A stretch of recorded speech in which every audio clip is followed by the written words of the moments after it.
আসসালামু আলাইকুম সুপ্রিয় দর্শক মণ্ডলী, welcome to my channel Nazmur's World. আশা করি সকলেই ভালো এবং সুস্থ আছেন। যে যেখান থেকে আমার এই তথ্য নির্ভর ভিডিও ব্লগটি উপভোগ করতে যাচ্ছেন, সকলের সুস্থতা ও দীর্ঘায়ু কামনা করছি। এইবারের পর্বে আমি আমার চ্যানেলের ভিডিওর দর্শকদের সামনে আমাদের এই ভারতীয় উপমহাদেশের প্রথম নোবেল বিজয়ী বিশ্বকবি রবীন্দ্রনাথ ঠাকুরের জীবনী, বৈবাহিক জীবন, সামাজিক ও রাজনৈতিক কর্মকাণ্ড, জন্ম ও শৈশবকাল।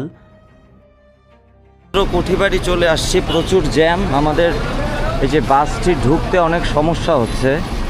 অনেক ত্যাগ প্রতীক্ষার পরে আমাদের দক্ষ বাস চালক অবশেষে আসতে পারলেন। সবার যৌথ প্রচেষ্টায় প্রচণ্ড ভিড় আজকে।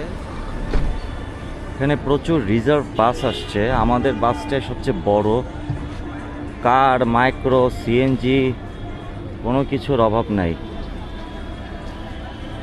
আজ হচ্ছে এমনিতেই লালন মেলা, এটার জন্য হয়তো রবীন্দ্র কুঠিবাড়িতে অতিরিক্ত প্রেশার, মানুষের চাপ বেশি পর্যটকদের আজকে। এটা একটা বিষয় হতে পারে। শুক্রবার যাই হোক, অনেক মানুষই আসে দেখলাম আর কি। লাস্ট এসেছিলাম প্রায় অনেক বছর আগে, কত হবে সেটা, এখানে আসছিলাম 2015-তে, হয়তো 15-তে। এটা 2025 সন। আমাদের গ্রুপমেটরা আসছেন, এখন এন্ট্রি করব।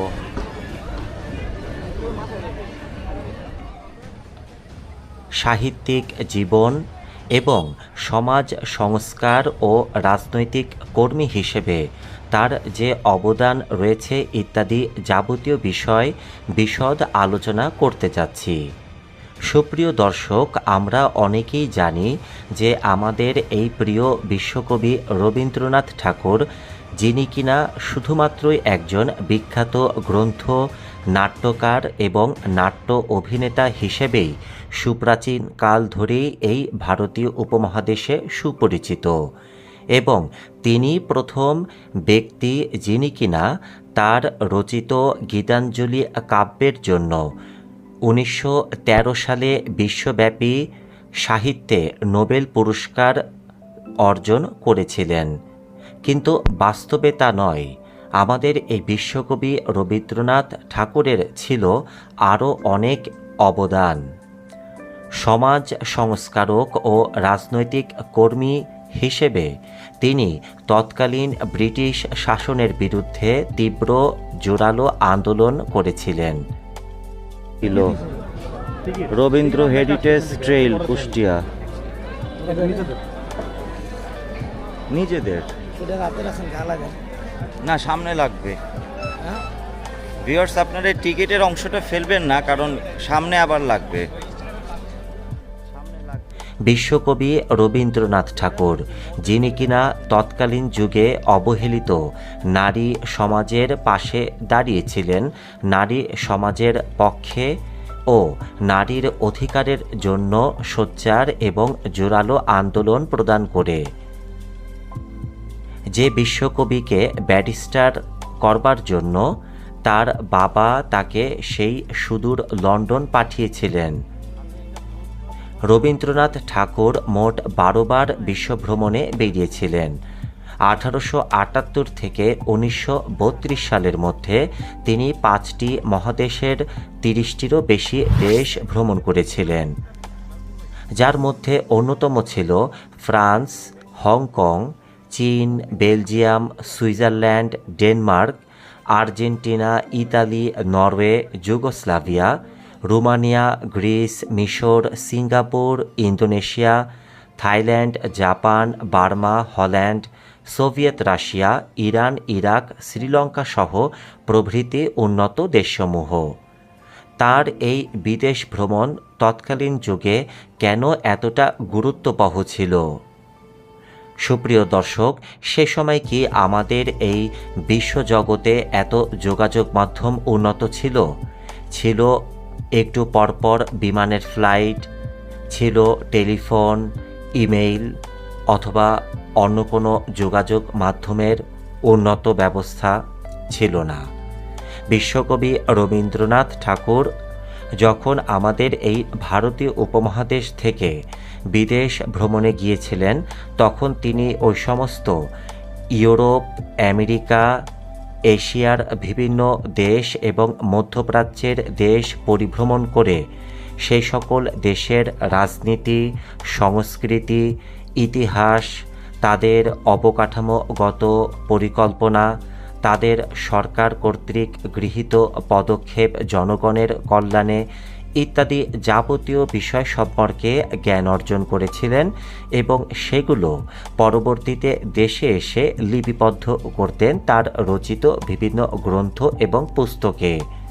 পরবর্তীতে যা দেখে আমাদের এই এশিয়া মহাদেশের উন্নত দেশসমূহের রাষ্ট্রপ্রধান বিভিন্ন ধরনের ব্যবস্থা নিতেন নগর পরিকল্পনার জন্য অথবা জনসাধারণের কল্যাণের জন্য কী কী ব্যবস্থা নেওয়া যেতে পারে।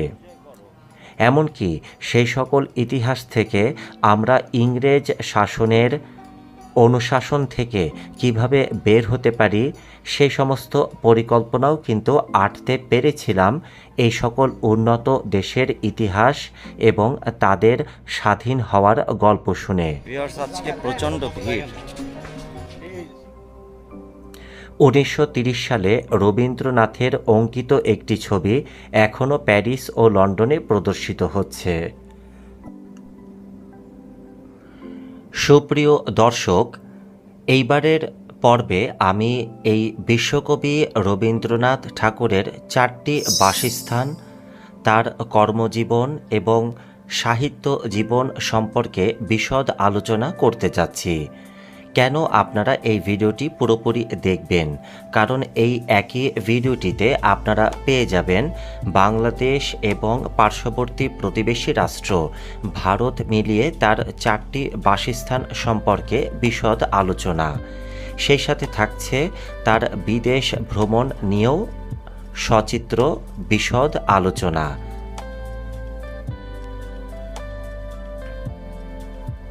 কুষ্টিয়া শহর থেকে 15 কিলোমিটার উত্তর পূর্বে কুমারখালী উপজেলার অন্তর্গত শিলাইদহ ইউনিয়নের খোরেশোদপুরে কুঠিবাড়িটি অবস্থিত, যেটি আপনারা ভিডিওটিতে দেখতে পাচ্ছেন। দ্বিতীয়টি হচ্ছে পতিশ্বর রবীন্দ্র কাচারি বাড়ি, যেটি কিনা আমাদের এই প্রিয় নদীমাতৃক বাংলাদেশের নওগাঁ জেলার আত্রাই উপজেলায় অবস্থিত বাংলাদেশের অন্যতম একটি সংরক্ষিত পুরাকীর্তি ও বিশ্বকবি রবীন্দ্রনাথ ঠাকুরের স্মৃতিতে বিজড়িত স্থান। তৃতীয়টি হচ্ছে শাহজাদপুর কুঠিবাড়ি, যেটি কিনা রবীন্দ্র কাছারি বাড়ি নামে পরিচিত এবং এটি বাংলাদেশের সিরাজগঞ্জ জেলার শাহজাদপুরে অবস্থিত। চতুর্থটি হচ্ছে জোড়াসাঁকো ঠাকুর বাড়ি, যেটি কিনা পার্শ্ববর্তী প্রতিবেশী দেশ ভারতের কলকাতার জোড়াসাঁকোতে অবস্থিত ঠাকুর পরিবারের একটি প্রাচীন বাড়ি। এই বাড়িটি বর্তমানে রবীন্দ্র ভারতী বিশ্ববিদ্যালয়ের প্রাঙ্গণ হিসেবে সরকারিভাবে ব্যবহৃত হচ্ছে। বিশ্বকবি রবীন্দ্রনাথ ঠাকুরের লিখিত মোট কাব্যগ্রন্থের সংখ্যা হচ্ছে 52টি, নাটক হচ্ছে 38টি, উপন্যাস 14টি, প্রবন্ধ ও গদ্য সংকলন 36টি, ছোট গল্প 95টি সংকলিত এবং গান রয়েছে 1915টি, যেগুলো সংকলিত। চলুন দর্শক জেনে নেওয়া যাক এইবার এই কুষ্টিয়ার শিলাইদহ রবীন্দ্রনাথ কুঠিবাড়ি জাদুঘর এবং স্থাপনা সম্পর্কে। শিলাইদহ রবীন্দ্রনাথ ঠাকুরের স্মৃতি বিজড়িত একটি কুঠিবাড়ি কুষ্টিয়া সদর থেকে 15 কিলোমিটার উত্তর পূর্বে কুমারখালী উপজেলার অন্তর্গত শিলাইদহ ইউনিয়নের খোরেশোদপুরে কুঠিবাড়িতে এই স্থাপনাটি অবস্থিত। আমরা প্রায় 150 জনের একটি গ্রুপ 3টি বাসে করে গিয়েছিলাম এই দর্শনীয় স্পটটি ঘুরতে। অতঃপর রাতের বেলা গিয়েছিলাম লালন মেলায়।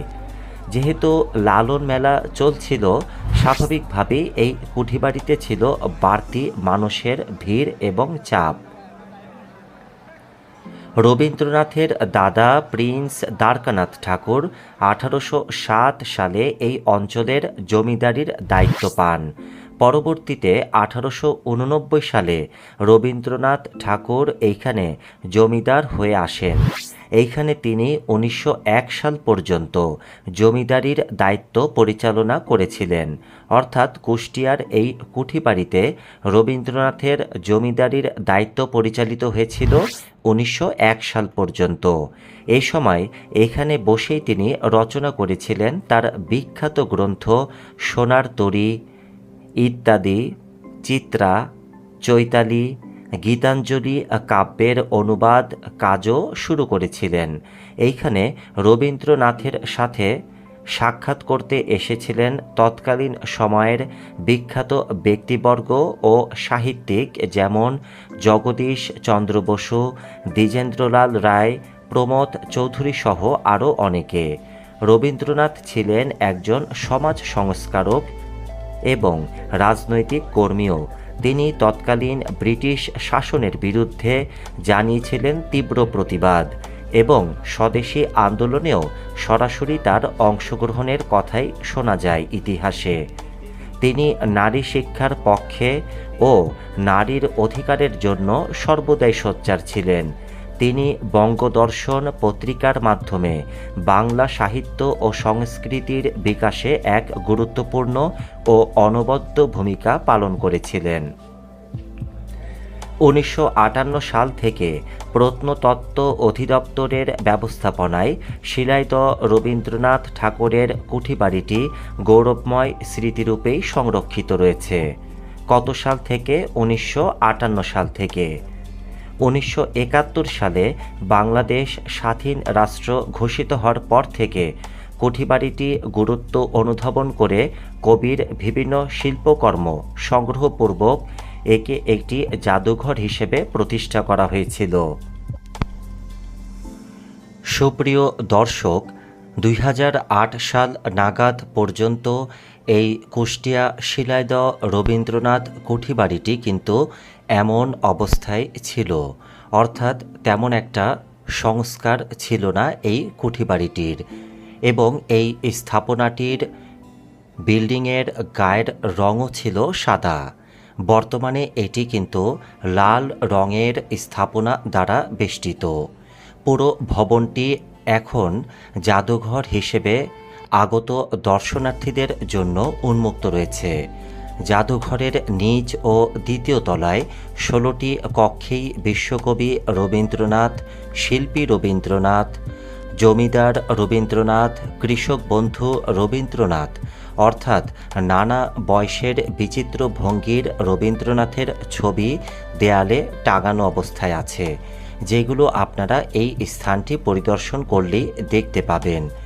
বাল্যকাল থেকে মৃত্যুসজ্জার ছবি পর্যন্ত সংরক্ষিত রয়েছে। তাছাড়াও রয়েছে তার তৈরি শিল্পকর্ম এবং তার ব্যবহার্য আসবাবপত্র দিয়ে পরিপাটি করে সাজানো কিছু কক্ষ। কবি ভবনে ব্যবহার্য জিনিসপত্রগুলোর মধ্যে অন্যতম রয়েছে চঞ্চলা ও চপলা নামের দুটো জলযান বা স্পিডবোট, অর্থাৎ এই স্পিডবোট কিন্তু ওই আমলে নির্মিত। রয়েছে পল্টুন, 8 বেহারা পালকি, কাঠের চেয়ার, টি টেবিল, সোফা সেট, আরাম চেয়ার বা কেদারা, পালঙ্ক ইত্যাদি প্রয়োজনীয় জিনিসপত্র। টিকিট প্রাপ্তিস্থান সম্পর্কে জেনে নেওয়া যাক। জাদুঘরের প্রধান ফটকের পাশেই রয়েছে টিকিট কাউন্টার, যেখানে জনপ্রতি একজন প্রাপ্তবয়স্ক দর্শনার্থীর প্রবেশ মূল্য হচ্ছে 30 টাকা করে। তবে 5 বছরের কম কোনো বাচ্চার জন্যে টিকিটের দরকার পড়ে না। তবে মাধ্যমিক পর্যায়ের শিশু কিশোরদের জন্য প্রবেশ মূল্য সরকারিভাবে নির্ধারণ করা হয়েছে 10 টাকা করে। সার্কভুক্ত বিদেশি দর্শনার্থীদের জন্য প্রবেশ মূল্য 200 টাকা।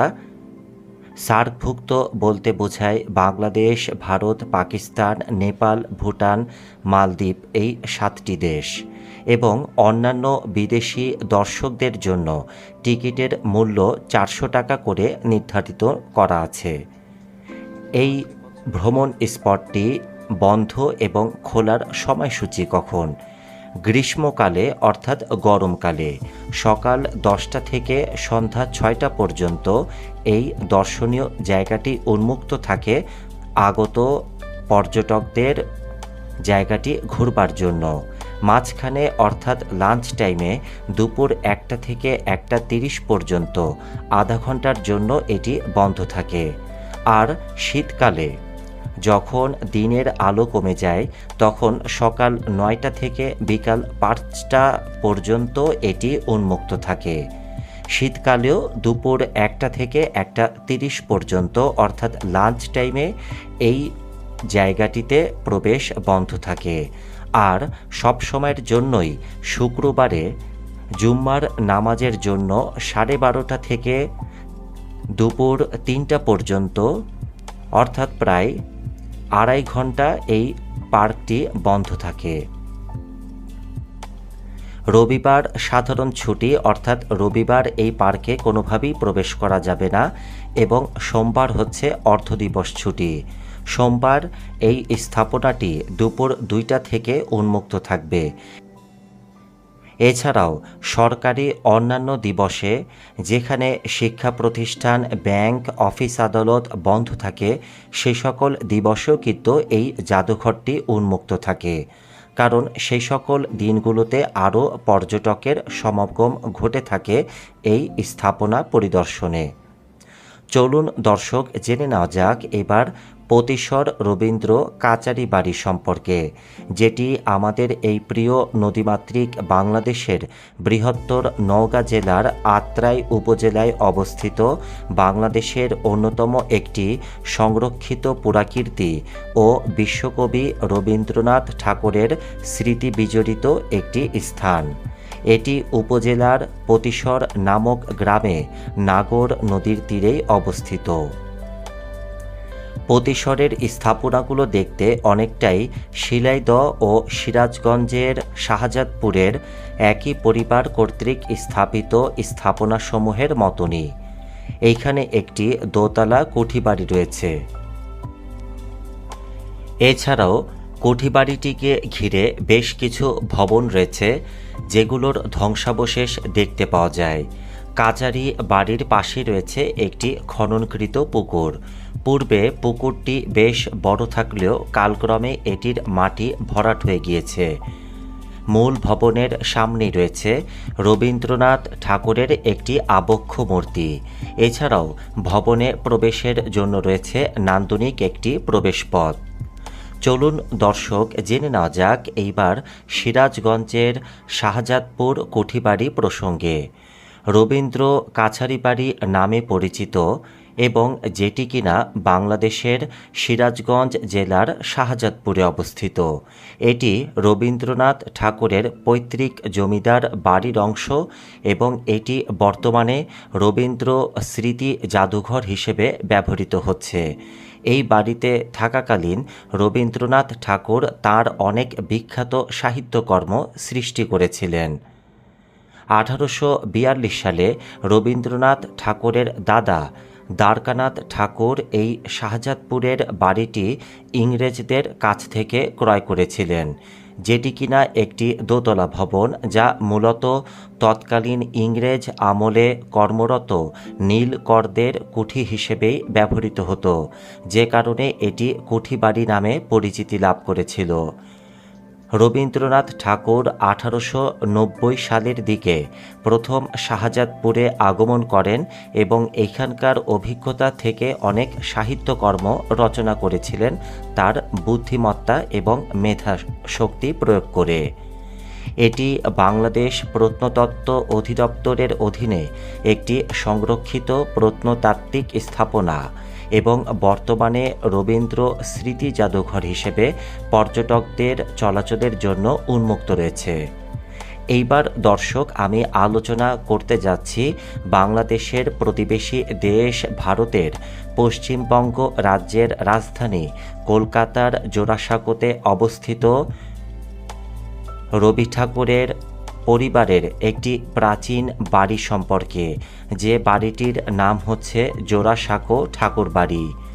এই বাড়িটি বর্তমানে রবীন্দ্র ভারতী বিশ্ববিদ্যালয়ের প্রাঙ্গণ হিসেবেই ব্যবহৃত হচ্ছে, যে বাড়িতে এই বিশ্বকবি এবং প্রথম ইউরোপীয় নোবেল পুরস্কার প্রাপ্ত রবীন্দ্রনাথ ঠাকুর জন্মগ্রহণ করেছিলেন। এই বাড়িতেই কবি তার শৈশবকাল অতিবাহিত করেছিলেন এবং দীর্ঘ ৮০ বছর জীবন অতিবাহিত করবার পর ৭ই আগস্ট ১৯৪১ সালে পরলোক গমন করেছিলেন। ১৭৮৪ খ্রিস্টাব্দে নীলমণি ঠাকুর এই জোড়াসাঁকো ঠাকুর বাড়িটি নির্মাণ করেছিলেন। কত সনে? ১৭৮৪ সনে। ১৮৬১ সালে বিশ্বকবি রবীন্দ্রনাথ ঠাকুর এই বাড়িতেই জন্মগ্রহণ করেন এবং এই বাড়িতেই তিনি মৃত্যুবরণও করেন। রবীন্দ্রনাথ ঠাকুরের পিতামহ অর্থাৎ দাদা ও জোড়াসাঁকোর ঠাকুর পরিবারের অন্যতম সদস্য প্রিন্স দ্বারকানাথ ঠাকুর এই অঞ্চলের জমিদারি তৎকালীন ব্রিটিশ আমলে ১৮৩০ সালে ক্রয় করার পর ১৮৯০ সালে তারই কনিষ্ঠ পুত্র রবীন্দ্রনাথ জমিদারি দেখাশোনার জন্য এই অঞ্চলে আগমন করেছিলেন।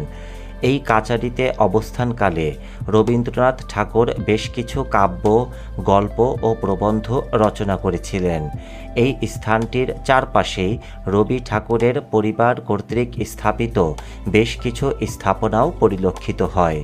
এর মধ্যে উল্লেখযোগ্য হল একটি বিদ্যালয় যার নাম হচ্ছে কালীগ্রাম রবীন্দ্রনাথ ইনস্টিটিউশন, দাতব্য চিকিৎসালয় অর্থাৎ হাসপাতাল বা ক্লিনিক এবং পুরাতন একটি কৃষি ব্যাংক, যা তৎকালীন ব্রিটিশ আমলে ১৯০৫ সালে স্থাপিত হয়েছিল। এছাড়াও তিনি গড়ে তুলেছিলেন মৃৎশিল্প। এ কথা বলাই বাহুল্য, ১৯৪৭ সালে ভারতীয় উপমহাদেশ ব্রিটিশ শাসনের থেকে মুক্তি পায় এবং স্বাধীনতা অর্জন করে।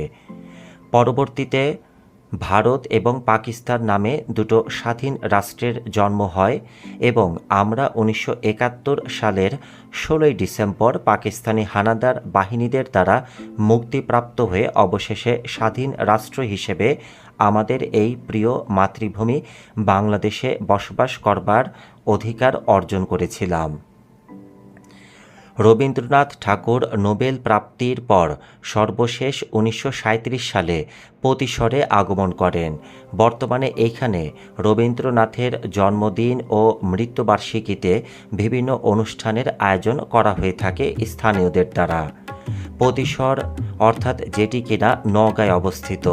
কাছারি বাড়িতে থাকাকালীন সময় রবীন্দ্রনাথ ঠাকুর গোড়া ও ঘরে বাহিরে উপন্যাস এবং বিদায় অভিশাপ কাব্য রচনা করেছিলেন। তিনি প্রতিহিংসা, ঠাকুরদা এবং ভারতবাসী প্রবন্ধও এই সময় রচনা করেছিলেন। চলুন দর্শক, এই শিলাইদহ রবীন্দ্র কুঠিবাড়িটি দেখতে দেখতে আরও বেশ কিছু তথ্য জেনে নেওয়া যাক। এই কুঠিবাড়িটি বাংলাদেশের কুষ্টিয়া জেলার একটি অন্যতম পর্যটক স্থল, যেটি কুষ্টিয়া জেলার কুমারখালী উপজেলার পদ্মার তীরে অবস্থিত কুষ্টিয়া সদর থেকে ৭ মাইল উত্তরে অবস্থিত। এটি বিভিন্ন বাগান ও পুকুর সহকারে প্রায় ১১ এলাকা জুড়ে বিস্তৃত একটি জায়গা। সম্পূর্ণ কুঠিবাড়িটি বেষ্টনী প্রাচীর দিয়ে ঘেরা। অক্টোবর ২০২৫ সন সরেজমিনে তৎকালীন লালন মেলার সময় গিয়ে যেটি দেখতে পেলাম যে এই কুঠিবাড়িটি কিন্তু আগের তুলনায় আরও বেশি সংস্কার করা হয়েছে এবং দর্শনার্থীদের রক্ষণাবেক্ষণ এবং শৃঙ্খলা বজায় রাখবার জন্য প্রয়োজনীয় রক্ষী এবং কর্মচারীগণ নিয়োজিত রয়েছেন। কুঠিবাড়িতে ছোট বড় মিলিয়ে মোট ১৫টি কক্ষ রয়েছে। এইখানে ঘুরতে ঘুরতে আপনি পেয়ে যাবেন কুষ্টিয়ার বিখ্যাত কুলফি মালাই। বর্তমানে শিলাইদহ কুঠিবাড়িটি সংরক্ষিত একটি জাতীয় ইমারত হিসেবেই বিবেচিত রয়েছে। সরকারি উদ্যোগে এইখানে ঠাকুর স্মৃতি জাদুঘর প্রতিষ্ঠিত হয়েছে। 1807 সালে রামলোচন ঠাকুরের উইল সূত্রে রবীন্দ্রনাথের পিতামহ প্রিন্স দ্বারকানাথ ঠাকুর এই জমিদারির মালিক হয়েছিলেন এবং পরবর্তীতে তারই কনিষ্ঠ পুত্র রবীন্দ্রনাথ জমিদারি দেখাশোনার দায়িত্ব নিয়ে প্রথম শিলাইদহে আগমন করে 1889 সালের নভেম্বর মাসে।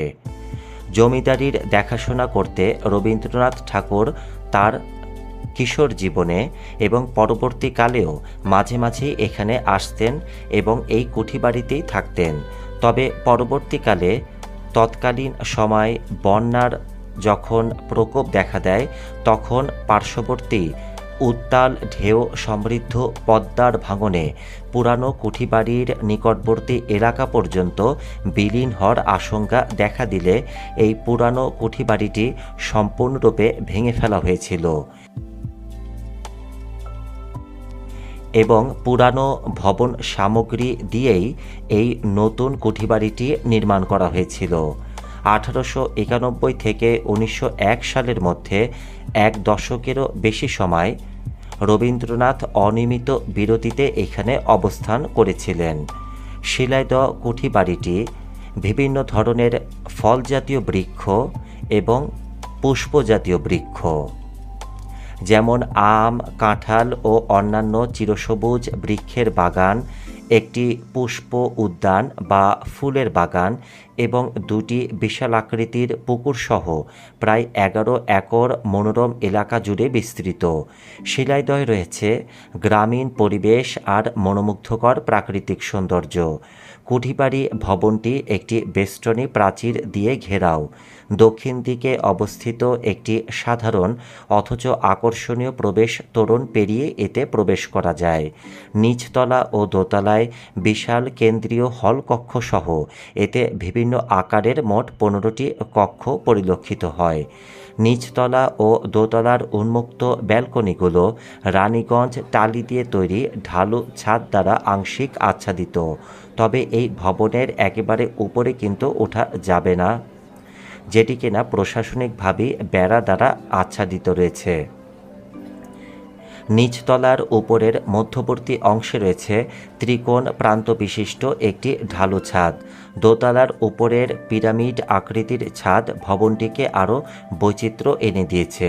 তবে এখানে একটি নিয়ম হচ্ছে আগত দর্শনার্থীদের এই স্থাপনায় এসে সরাসরি ভিডিও ধারণ করা নিষেধ।